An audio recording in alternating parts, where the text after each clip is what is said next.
Ok, fíjense, ¿cómo llegan a la reactivación? El 5% llega con liquidez y que puede adecuarse rápidamente. El 44%, recuerden, ojo, recuerden lo que les había comentado, de que es importantísimo, en estos casos, lo que más funciona o lo más importante es la liquidez. El dinero es el rey, como dice. Entonces, cuanto mejor gestionemos la liquidez de nuestras compañías, de mejor modo vamos a enfrentar la crisis. Sin liquidez, con poca liquidez, dice 44.4%, sin liquidez y poca preparación para enfrentar, no está bajando. ¿Qué porcentaje sale, Stephanie?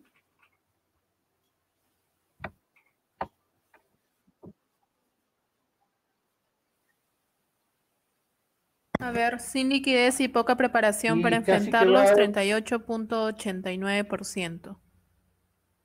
fíjense, Finalmente, el 11.11%. 50% ingresa muy mal eh, a la reactivación. El 50% de las empresas. Un 50% con posibilidad de afrontarla, pero el 50% con mala situación. Entonces, si estamos dentro de ese 50%, creen que es necesario medir las partidas para efectivamente la empresa revele la situación financiera de acuerdo a las normas contables. De hecho que sí. Ahí es donde tenemos que medir adecuadamente el deterioro de activos, el deterioro de las existencias. Tenemos que evaluar de otro modo las concesiones y también nuestros arrendamientos, en realidad todas las partidas. Está subiendo el PDF. Estimados amigos, ahí tienen un signo de interrogación. Ahí pueden realizar las preguntas que estimen conveniente para continuar nuestra exposición. ¿Ok? Bien. ¿Pueden ver la pantalla? ¿Qué nos dice la NIC 34? La entidad debe presentar un juego completo de información financiera de acuerdo a la NIC 1. En realidad, la NIC 34 te dice que presentes exactamente lo que ibas a presentar a fin de año en tus estados financieros intermedios. La única diferencia son las revelaciones. Pero ¿qué te dice la NIC 34? Además, indica que en los estados financieros intermedios se debe dar mucha más importancia a explicar los sucesos y transacciones que sean significativos y que afectan a la realidad de la compañía. ¿Eso qué nos obliga? Nos obliga a lo siguiente. La norma también te dice que en los estados financieros intermedios debes hacer un uso mayor de métodos de estimación. Es decir, debes estimar más fehacientemente, medir más fehacientemente en los estados financieros que en el anual. Fíjense, esto nos va a cambiar todo el panorama a los contadores. En tiempos de nueva normalidad, esto se va a hacer mucho más específico. ¿Correcto? ¿Qué debemos hacer? Medir cada mes los efectos de la crisis en las partidas más significativas. Por eso le decía, 50% del tiempo de los contadores va a significar medir las partidas más significativas. Y de ahí venimos a la problemática de los flujos descontados. Recuerden que para medir el deterioro en la NIC 36 debemos medir el valor de uso con el valor razonable. Los métodos de medición de valor razonable lo va a tocar el ingeniero Julio Vilca, y ahora yo voy a hablar del valor de uso. Para analizar el valor de uso tenemos que hacer el presupuesto de ventas, presupuesto de gastos y traerlos a valor actual con una tasa de descuento. Pero aquí viene un problema. Desde el ángulo económico, fíjense lo que dice el empresario ayacuchano Carlos Añeños. No hay un economista en el mundo que sea capaz de predecir. O sea, no hay forma de tener una certeza en nuestras proyecciones de ventas como de costos. Entonces, ¿cómo realizamos estimaciones de flujo de fondos si no podemos y no tenemos certeza para hacer nuestras proyecciones de ingresos y de gastos? ¿Qué tenemos que hacer ante tamaña incertidumbre? Realizar las mejores estimaciones con la información disponible. Con lo que tenemos, realizar estimaciones. Con lo que todos los días nos habla el presidente Vizcarra, con esa información debemos realizar estimaciones. Ojo, es muy importante preparar escenarios de análisis de sensibilidad. Es decir, como no vamos a tener un dato cierto, una propuesta o un presupuesto cierto, podemos hacer escenarios, el más optimista, el moderado y el más pesimista. Y hacer qué pasa si funcione esto. Entonces, nuestros flujos de fondos, nuestros flujos y nuestros presupuestos van a ser ya uno solo estático, sino tres presupuestos con sus escenarios y con sus respectivos análisis de sensibilidad. Por otro lado, vamos a tener que ajustar permanentemente las estimaciones. Cada día que sale el presidente, cada nueva norma, nos cambia la realidad y eso implica ajustar nuestras estimaciones.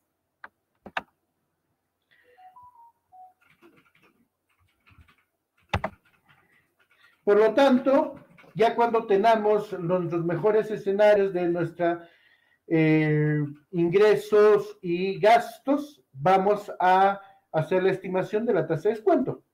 La tasa de descuento, todo el mundo sabe que tenemos que se llama la tasa WAR y tiene esta fórmula muy compleja que uno ha sido descubierto por un premio Nobel y que es una de las herramientas más útiles en la actualidad para definir el descuento.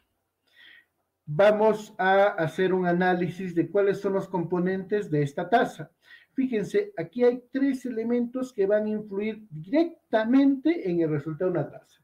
El beta sin apalancamiento, la prima de riesgo de mercado y la prima de riesgo del país. Porque las demás de algún modo puede ser calculado y más o menos son estáticos. Ok, vamos a analizar estos tres factores. El coeficiente beta. ¿Qué significa el beta? Que es el principal elemento de la tasa de descuento. El beta es la dispersión de las utilidades que tienen las empresas. Pongamos, si la utilidad promedio del sector automotriz es 10% y la mayoría de empresas están entre 9 y 11, eso quiere decir que tienen un beta muy bajo. ¿Por qué? Porque el mercado es estable y todos a su alrededor tienen la misma o el mismo porcentaje de utilidad. Pero, ¿qué significa cuando tienes un beta alto, mayor de 1? Que la utilidad promedio del sector puede estar en un rango de 5%, pero hay algunas empresas que tienen utilidades del 10% o utilidades de menos 3%, o en todo caso pérdida de menos 3%. Es decir, hay una amplia variación entre los resultados de este sector. Eso quiere decir que es un sector con alto riesgo porque puedes tener ya sea utilidad o pérdida. ¿Cómo determinamos el beta? La mayoría de autores recomiendan utilizar las tablas que publica el profesor Damodarán, que resume el resultado de 45,000 empresas en el mundo y con ese resultado de sus estados financieros saca esas tablas y es el que normalmente nosotros usamos. Por ejemplo, acá, esta es la tasa, el beta al 31 de diciembre de 2019. Fíjense, banca 0,40, ¿correcto? Esto es lo que significa el mercado, el regulado, el mercado central. Luego la banca regional, es decir, la banca más especializada, tienen betas muy bajos, pero autopartes un beta mayor, ¿verdad? Pero ¿qué pasa? ¿Cuál es lo importante de esto? Para determinar autopartes se ha identificado 682 empresas de todo el mundo, en banca 862, en banca regional y en banca central 595. Y ahí viene la cantidad de firmas con los cuales ha determinado Damodaran el beta. Pero hoy, a ver, pongámonos a analizar nosotros. ¿Tendremos un beta real en el mundo al 30 de abril? Esta cantidad de empresas son chinas, americanas, europeas. China ya va saliendo, está empezando a producir, pero no tiene a quién vender. Europa está en posibilidad muy remota de empezar sus actividades económicas. Estados Unidos no llega todavía a su punto, a su curva, por lo tanto, ahí la cosa, aunque está funcionando su sector, pero fíjense, entonces, los resultados de abril, todas estas empresas, de estas 45,000 empresas que toma Damodaran, en absoluto son confiables, están bailando, ya no a ritmo de guay, no estarán bailando a ritmo de cha-cha-cha, a ritmo de rock, están bailando de distintas formas porque las economías en el mundo, en épocas de la nueva normalidad, están siendo muy, muy complicadas. Por lo tanto, la confianza que podríamos tener en el beta se reduce, ¿verdad? Pues no podemos confiar en ese beta. Ese beta está en realidad pensado además de que el inversor puede decidir de manera libre en qué sector y en qué país invertir. Pero ¿cuál es la realidad en estos tiempos? ¿Qué hacen los inversores? ¿Están realmente invirtiendo o se están escondiendo, se están achicando y están yendo a sectores mucho más seguros y volviendo a sus propios países? Eso es lo que está sucediendo. Por lo tanto, hoy el beta es una cifra que por lo menos yo no confiaría para realizar análisis financieros. La prima de riesgo de mercado es otro indicador que se pone para determinar la tasa de cuento.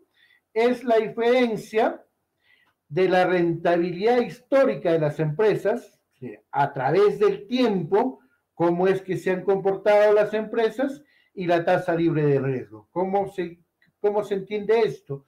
La tasa libre de riesgo es lo que el Estado, en este caso Estados Unidos, paga por sus bonos del tesoro. Esa es la tasa de libre de riesgo. Y haces una proyección de las utilidades históricas de todas las empresas y comparas con la tasa libre de riesgo. Y este rango te da la prima de riesgo de mercado. ¿Qué significa? Que cuál es la utilidad que yo puedo obtener promedio en el mercado mayor a la tasa libre de riesgo. Esa es la prima de riesgo de mercado.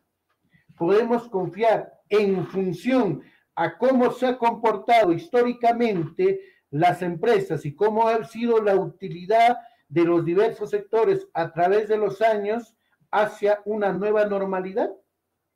Definitivamente, la prima de riesgo de mercado no es un indicador en el cual podamos confiar porque la nueva normalidad nos va a traer otros escenarios económicos.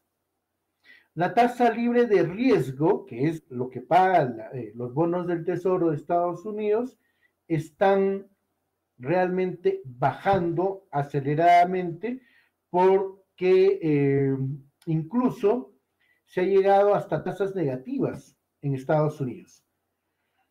Por la situación, porque todavía no han llegado al nivel más alto, ya incluso el presidente Trump ha dicho que la crisis que tiene Estados Unidos es más seria aún que cuando sucedió el incendio de las Torres Gemelas o el ataque de Pearl Harbor o la Segunda Guerra Mundial. Es decir, lo que está pasando en Estados Unidos ahora es casi lo que nos está pasando a nosotros luego de la Segunda Guerra Mundial. Por lo tanto, los bonos del Tesoro de Estados Unidos ya están llegando a tasas negativas porque también son muy especulativas y de menos riesgo que tomar. Pero igual, Estados Unidos nunca ha dejado de cumplir sus deudas, por lo tanto podríamos tomar de todas maneras esos bonos. Pero ¿cuál es la prima de riesgo país? ¿Qué es lo que paga el Estado peruano a los poseedores de los bonos del Tesoro del Banco Central de Reserva? Y aquí hay un tema importante. Fíjense este análisis, ojo. Las AFP tienen como parte de su cartera los bonos del Tesoro de Perú. Es decir, ellos compran los bonos que emite el Banco Central de Reserva. Buena parte de nuestros fondos de AFP están en bonos del Tesoro. Entonces, con esta locura que se ha dado porque todo el mundo desea que le den su plata, imagínense que ese 25% pueda, ya algunos están asumiendo, vamos a ir a más devolución, etcétera. Imaginemos, bueno, todavía no sabemos qué plan está armando la Superintendencia de Banco y Seguros, pero si entre ellas indica que van a las CFP vender los bonos del Tesoro, a mayor exceso de bonos, la tasa va a bajar, ¿verdad? Y por lo tanto, eso nos va a afectar en nuestra tasa de descuento. Fíjense cómo afecta a nuestra compañía las decisiones que se están tomando frente a las AFP. Entonces, es muy sensible la tasa libre de riesgo, que sería lo que paga el Perú a los bonos del Tesoro peruano, del BCR, es muy sensible a cómo cambia y cómo se estará vendiendo en el mercado. Lo último que hizo nuestra buena ministra de Economía, ha vendido 3,000 millones de dólares en bono, demanda del mundo, confianza en nuestro mercado, se vendió y se pagó la menor tasa. Entonces, estos indicadores que estoy hablando, en la cual la economía peruana se está moviendo, afectan directamente a la prima de riesgo país y afecta directamente a la tasa de descuento que debemos usar para medir el deterioro de nuestra compañía.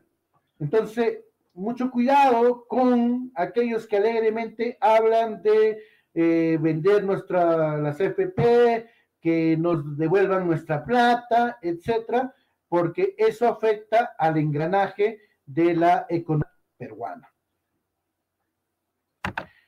¿Qué hacemos entonces? Si no confiamos en el beta, no confiamos en la tasa de Estados Unidos, nuestra tasa puede variar hacia arriba, hacia abajo, de acuerdo a cómo se comportan nuestros congresistas irresponsables al dar muchas de estas leyes. ¿Qué hacemos? Yo propongo, ojo, esto tenemos que discutirlo, esta es mi propuesta como analista financiero, calcular un beta con información nacional, no irnos con información internacional. Eso tenemos que discutirlo previamente con los auditores externos.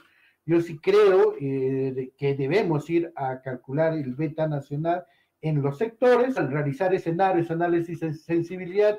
¿Qué pasa si la tasa de descuento no es 5, es 6? ¿Qué pasa si la tasa es 8? ¿Cómo afecta? Es decir, ya no podemos quedarnos como antes con una tasa de descuento estática de 5, 6 o 7%, sino que ahora tenemos que realizar escenarios y análisis de sensibilidad.